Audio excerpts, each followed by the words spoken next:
Hello and welcome back to another episode of Only a Bag, an Italy travel podcast. I'm Darcy Melton. And I'm Nathaniel Mellor. And this is part 2 of August, Ferragosto, and we're bringing you the positives of why should you come in August to Italy? Yes, we are. If you have not heard our last episode, you can. It's free. It came out just before this yes, episode. I have terrible spiels. And because here at Only a Bag, the two of us, we believe that we should give the positives with the negatives. This will be the episode on why you should come to Italy in August. Yeah, especially because I know we've been the ones who do this before, and I feel like everybody does, but most people will tell you, do not visit Italy in August. But if that is your only choice, and if you're going to be here, then why not put a positive spin on it? Exactly. We also, to be fair, it's not just us. We were in every time in Rome, and we say, oh, we're here for a little bit. People are like, well, why would you come to Rome in the summer? Yeah. This is the worst time to be in Rome. So, I mean, people are incredulous that we're there. And I'm like, you understand, y'all get like 8 million people a year in the city, or whatever, that's not even remotely accurate, but Lots. 30 million people come to this place a year, mostly in the summer. But I think every Roman we've ever met is like, summer is the worst time to see Rome, which I sort of love that. I love that. Like, if you're going to come to Rome, come in a good month. So yeah, I guess before we start, the classic spiel, you guys can go ahead and skip this if you want, but if you'd like to follow us, you can do so on Spotify or Apple Podcasts. If you'd like to follow our social medias, you can do so on Instagram at Only a Bag Podcast. You can do so on Blue Sky at Only a Bag. We also have a very whimsical, lovely sort of Substack newsletter written by Nathaniel Mellor. Me, I'm trying to self-promote. And it's mostly for Only a Bag, and it's called Letters from the Balcony. You can sign up for it in the link below. We also have a website if you prefer reading some articles, which would be kind of strange because you're listening to a podcast. But if you like articles and you kind of want to save them, I guess, on your phone or your computer to kind of reference later, or just to have to reference in general, you can do so at onlyabag.com. And if you like what you're hearing and you want to keep hearing it and you want to support us financially because you like what you're hearing, and you want us to get better microphones because you want to like more what you're hearing, this is a terrible spiel. You can do so at our Ko-fi, ko-fi.com/onlyabag. All the links will be in the description. And we genuinely appreciate everybody who's been reaching out, who's been leaving donations. All of you, I don't know, you're kind of helping create this big community. So we appreciate it. Yeah, we really do. Thank you so much. And without further ado, I have one ado. oh, we're doing it more. I might sniffle throughout this episode. I'm trying not to. I have an allergy thing going on. I sneeze all the time, y'all. I'm not going to sneeze, but I might sniffle. It's also, I think we'd mentioned in the last episode, it has been wildfiery around us. And it's been nice, clear air, and then it's been kind of smoky, and then it's been sort of other things are blooming. So it's been one of those particulate matters in the air kind of days. Yes, for sure. So yeah, no, the sniffling I think makes sense. I think everyone gets a little bit, in days like today, it's a little bit like, I don't know. In the winter, we joke about the fact you can never get a breath of fresh air because everybody's always burning something either in their stoves or their fireplaces or just in the field. So it kind of feels like winter all over again. Yeah. So I guess to start off, let us take a positive spin on the biggest negative of the last episode. In the last episode, we talked about cities are emptier. You're not going to have as authentic experience. On the flip side, cities are emptier. And I think we've seen this mentioned as a positive before. They are emptier, but they're emptier of Italians, not emptier of people. So if you are the type of tourist who likes to meet other people on your vacation, weirdly, August is a great time to go because the possibility of running to other Americans or British or Canadian or people who speak your language is going to be higher in August. And if you're the type of person who sort of likes making vacation friends, then honestly, August is probably a lot better of a time to come. Yeah. And then once you get out of the main city center, again, we're talking about Rome, Milan, Torino, big cities. Once you get out of the city center, you will also find that it is much quieter and much more relaxed without the sort of daily hubbub.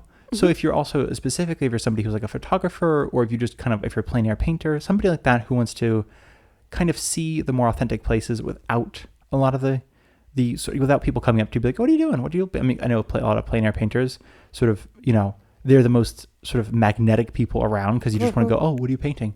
Oh, okay, nice. Oh, you didn't put that in your painting? Okay, that's a choice. So I feel like everybody likes to judge plein air painters. So I think it's a good time to go paint. But I think I think it would be fair to say that big cities tend to empty out. Yeah, for sure.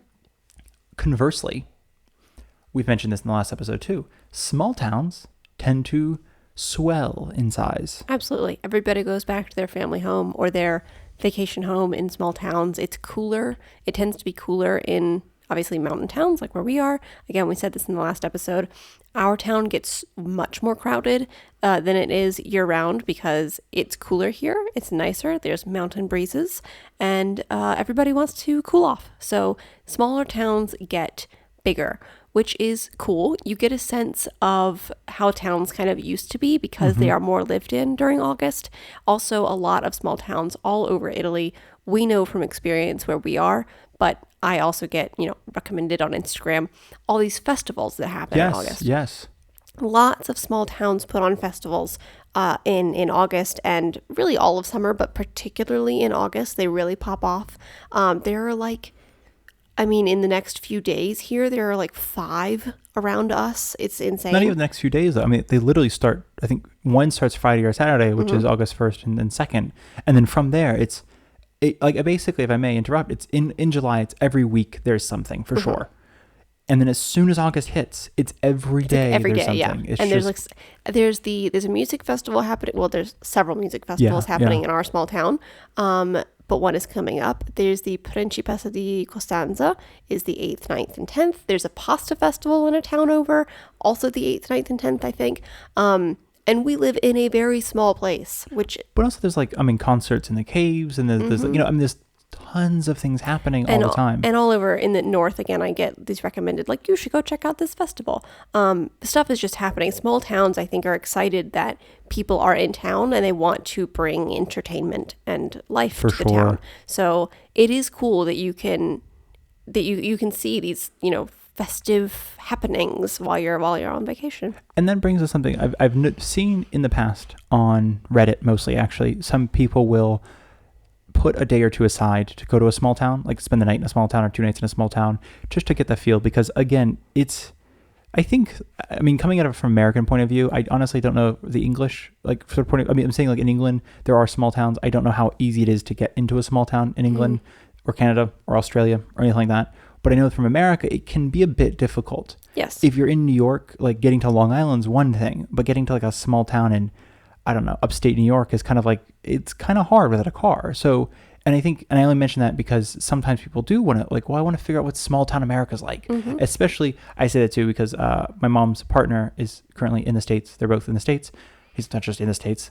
And he's really never he's never gone through a drive-through, right? He's 55. He's never been through a drive-through. So they went through a drive-through the other day. Apparently made a whole bunch of mistakes. My mom is also not going through the drive-through since for 20 years. So But they're taking a road trip. He's seeing sort of Americana, and going through small towns and staying with some of your mom's friends. But they couldn't do that in the U.S. Usually they have a car, so they're doing that. And then you're right. It's it's different. Well, I guess the thing is the American road trip is, I think, something that has entered a lot of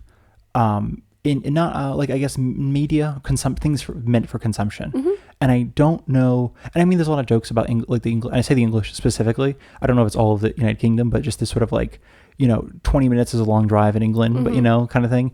But 20 years is a long time in America, that kind of thing. So, or I think usually 200. It's 200 miles is a long drive in England, but 200 years is a long time in America. Yeah. Jokes like that. And no, it's fascinating because I think here we have met a lot of people who, when they go to the States, a big part of their trip is I'm driving from New York to California to Miami and then back up to New York. And I'm that's do you know how big America? I mean, it's not massive, but it's pretty big. It's a week of driving. But I think a lot of people are yes, but I want to do that. I want to drive through the cornfields. I want to do all these things. And all that being said I think it is possible in America with a car. And here it can feel impregnable. It can really feel, and we've talked about this before, especially in the South. In the North, things are a lot more connected. But if you don't know, this was worse 10 years ago when there was no signage for where a bus picked up. Right. And then online now, you can they'll have a little pin dropped on Google Maps or a little picture of it. And there's nothing. And potentially a schedule. Now, honestly, in the last 2 or 3 years, bus companies have started having somewhat accurate schedules posted online. I mean, a few, again, 3 years ago, that didn't exist. We were running around trying to flag down buses, trying to figure out when they were arriving and to certain places and where they were going. So, I mean, because sometimes we know the bus is 8:20, and then everyone's like, no, it's not 8:20 on Thursday. right. It's 8:20 on every day but Thursday. I'm like, well, that's exciting. Yeah. So who made this schedule? So yeah, and I think that's the thing is it can feel really difficult. And on Reddit, I see it frequently. People are like, I just want to get to a small town. I really don't care which one. Which one should I want to experience. Yeah, and how do I get Italy. there? So I say this because it can be a really eye-opening experience. Not like, I mean, it's still fundamentally Italy and the West and very much like, things you're used to. There's a McDonald's down the street from us, y'all. It's not like it's new, but yeah. it's new. And people love it. We've not been, No. but I resist barely. The French fries do smell amazing when I drive by. And all that is to say though, is that it can be, if you are looking for an authentic experience, especially if you've already been to Italy before and you're like, I want to go back to Italy. I'm feeling drawn to Italy again. I've already seen Rome. I've already seen Venice. I've seen Siena and Florence. I kind of want to see something interesting and something new, but I'm not sure what, because I think that's the other natural thing is you don't know what you don't know is a classic thing, obviously. So you don't know what you're missing if you don't know it exists. And as you mentioned, these festivals and these concerts, it's sometimes there's a bunch of like, there's a kind of a concert festival happening in a couple of days that you mentioned, and some of the bands are big, most of the bands are small from the area, and it's just kind of interesting. It's free, and it's fun and exciting, and people are overwhelmed with joy when we get like a named band of like some renown in Italy. I mean, it's wild. But the headliner is big in Italy. Yes. She's huge, yeah. Yeah, But but then the people are smaller still. But it's cool because okay, I'm getting ahead of myself. It's cool because obviously they're incredibly talented people everywhere, but sometimes you don't get to see those people. Like you don't know who they are and if they exist until they're all brought together. And it's cool that in these small towns, they are bringing, huge talent who may not have the outlet to be seen otherwise. So it's cool that like there are 3 or 4 people who are coming on before the major headliner that you might not know who they are until they're brought to this small town for this festival in August, which is really cool. Yeah, it's kind of, I think actually, if for those of you listening who are, I would say over the age of like maybe 40, 45, I say that because I'm giving this as a loose thing because my understanding is talking to people we're 30 and talking to people who are mid 40s minimum. Remember a time where concerts were like really cheap and you'd see amazing bands that you never heard of kind of thing. And you did it like for like $5 kind of thing. And now, because now, you go to Ticketmaster, everybody's like $40 or more. Yeah. But I mean, like if you've never heard a band in your life, $40, or it's a big band you really want to see, $200, things like that. And I will say, especially in the summer, there are so many concerts and things happening, and most of them are free. At least the ones we've seen. I mean, I honestly don't. I mean, not like a music festival in Rome that costs money, but in the small towns and stuff. And most of them are free. And again, as you mentioned, you get to see people that they might turn out to be somebody famous one day. They might not. It might be a total waste of time for everybody, but it might have been like, wow, that was one really good band and 6 not so good bands. But I think it's like that sort of, I don't know if it's like a troubadour style or that sort of traveling minstrel thing is still kind of a thing here, and in a different, much more updated, but still a sense of it. Yeah, for sure. And I think a lot of these musicians, even who aren't famous, like I think La Nina is coming, and everybody else is sort of, I think some of them have day jobs, because it's like, well, I still have to make money.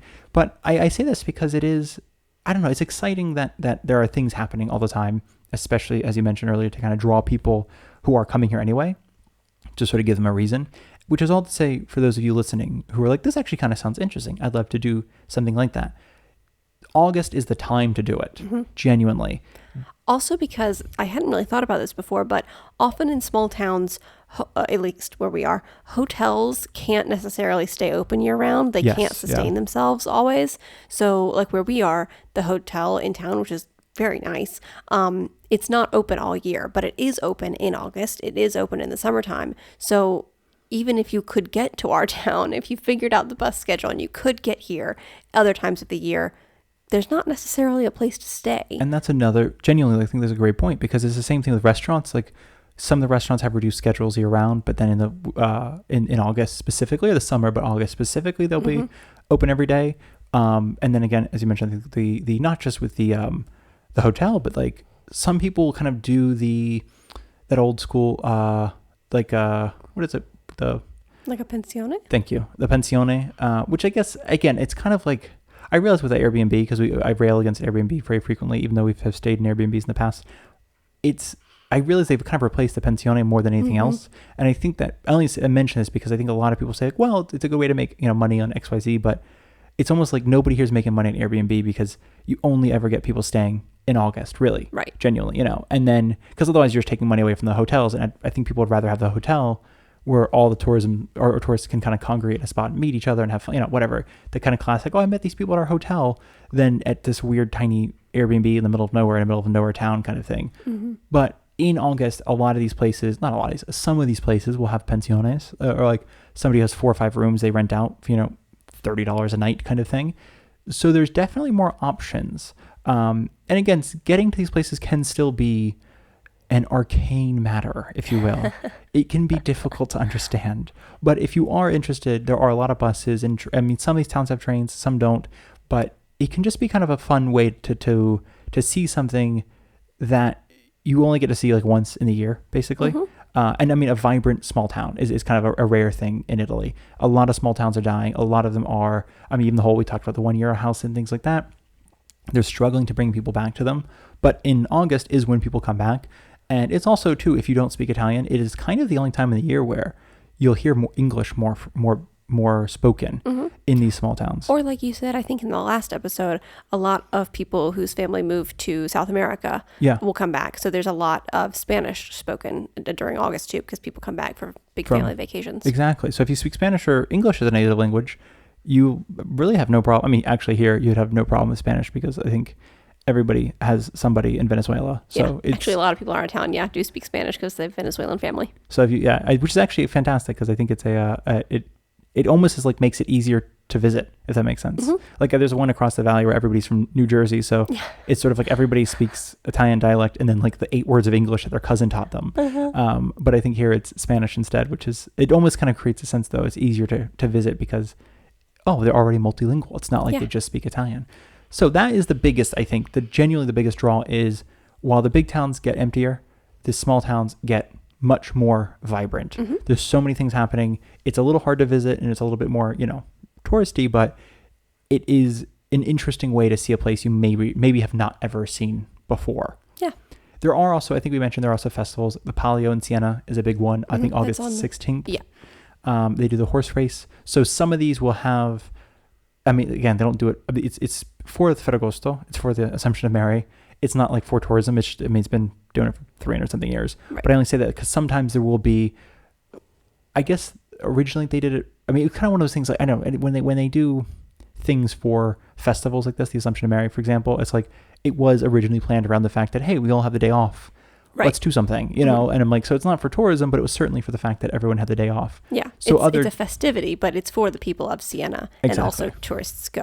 Well, and I think, and so that's interesting, or stuff like that is interesting. You will be able to find, I think, like, if there's a couple of cities you're going to, you can see if there's stuff happening specifically for Ferragosto. There might be, I think if I'm not mistaken, in Rome, there's a procession, and it's the Mary on the Water one. It's they take Mary from Trastevere to somewhere else along on the river on a boat, and we've missed it every time we're in Rome. Yeah. Even when we have it recorded to go, we've always missed it.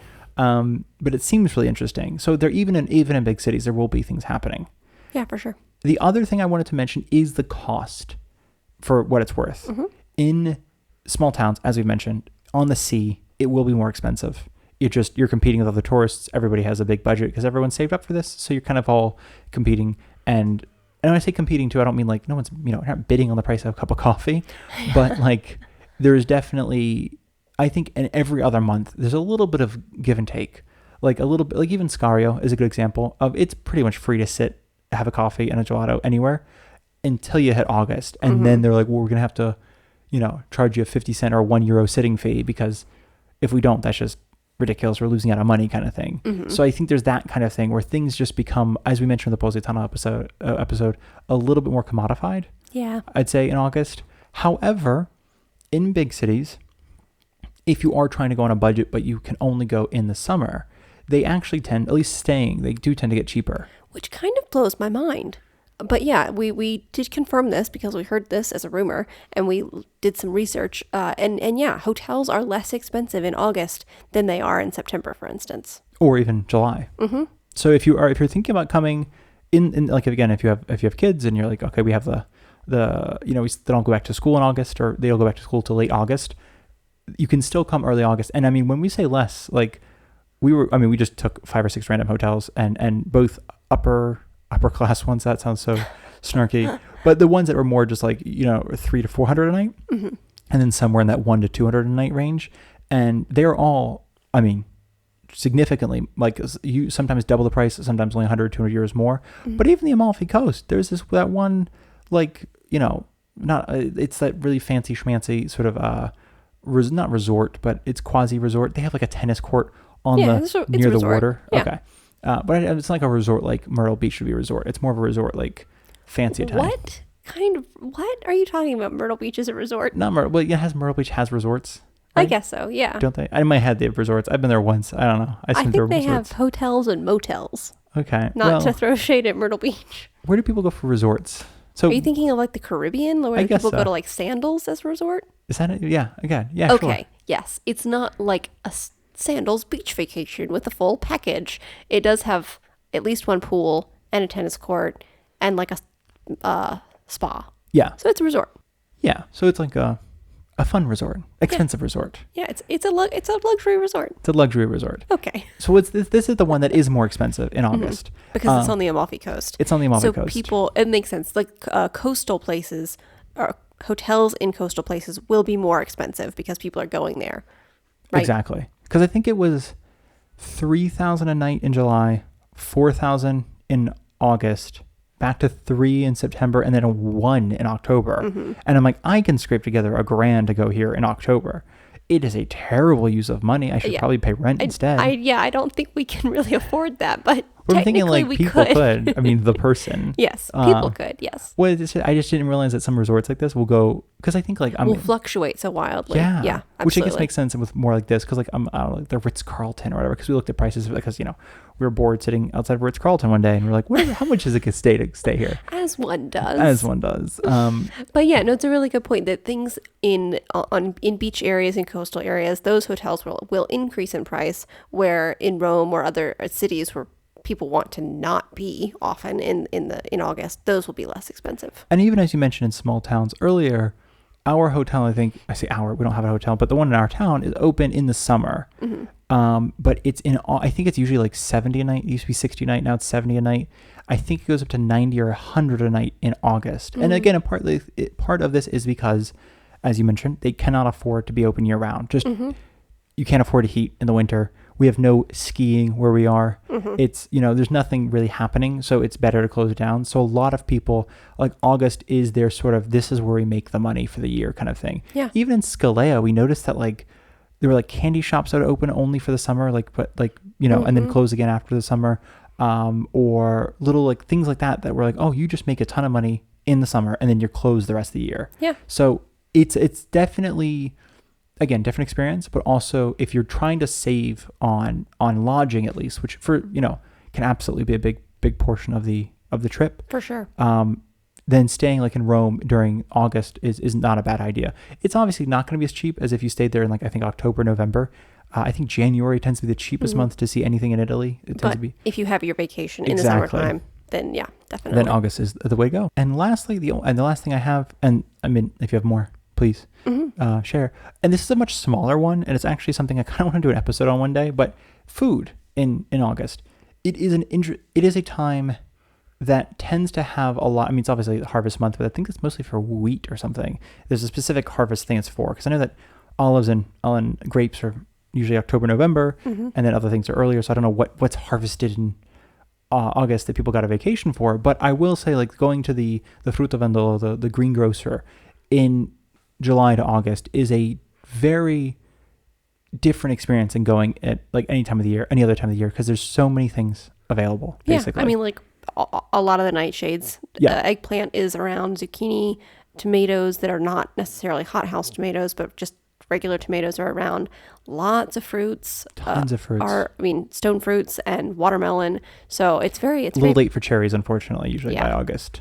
but very plentiful vegetable and fruit crop. And I only mention this too in case some of you are, because I know that some people do like to come to Italy to cook. Like, I mean, it's something I see occasionally is people like who there's a name for it. There's a name for the type of vacation where you basically have it's usually Airbnb, but you go and the intent is I want to cook every night with local ingredients. Oh, cool. cool. And it kind of makes sense because I realize like Italian pancetta, for example, or Italian Parmesan, which, I mean, there's no other kind of Parmesan, but it is 3 times the cost in the States, 4 times. I think And mozzarella. And mozzarella. I'm not trying to gatekeep. This is just a fact. You cannot get the best kind of mozzarella anywhere other than Italy. Which is actually funny because if you guys want a fun little lesson on, I think it's more of a semantic lesson than a history lesson, but in Italy, the only mozzarella that is made with water buffalo milk. That is called mozzarella di bufala.